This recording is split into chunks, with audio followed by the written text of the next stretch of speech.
अरे कोण होती ती अहिल्या? गरिबांची माय आणि अनाथांची आई होते त्या अहिल्या. आपल्या देशासाठी, आपल्या धर्मासाठी शेवटच्या श्वासापर्यंत झिजत राहिल्या ना, त्या होत्या त्या अहिल्या.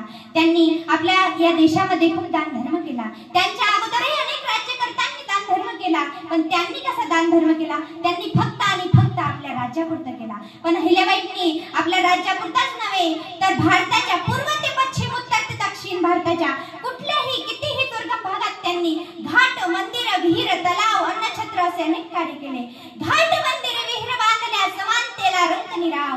घाट, मंदिर, विहीर बांधल्या समानतेला रंग निराव. लोकांसाठी देह जिजावी अहिल्याबाई होळकर तिचे नाव. अहिल्याबाई होळकर. अहिल्याबाईंच्या अपार दान धर्मामुळे काही राज्यकर्त्यांनी राज्याचा पैसा अनोठाही उधळण्याचा सापेक्ष त्यांच्या मनात आला. अहिल्याबाईंच्या हिशोब एवढा चोख होता ना की त्यांनी अख्ख्या दरबारात सांगितले की राजकोषातील एक कवडी जरी दानात मी खर्च केली असेल तर एका कवडीच्या बदल्यात 5 कवड्या देईल, असे मोठ्या आत्मविश्वासाने आणि अभिमानाने उत्तर दिले.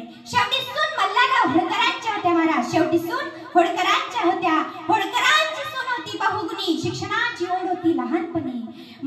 होळकरांची सून होती बहुगुणी, शिक्षणाची ओढ होती लहानपणी. गरज ओळखून सुकावले सर्वजणी. अशी चाहली दूरदृष्टी एक मर्दानी, अशी चाहली दूरदृष्टी एक मर्दानी. अरे राण्या असंख्य झाल्या जगात पण पुण्यश्लोक कोणीही नाही. अरे राण्या असंख्य झाल्या जगात पण पुण्यश्लोक कोणीही नाही. गर्व जिचा या मराठी हृदयाला ती एकच स्त्री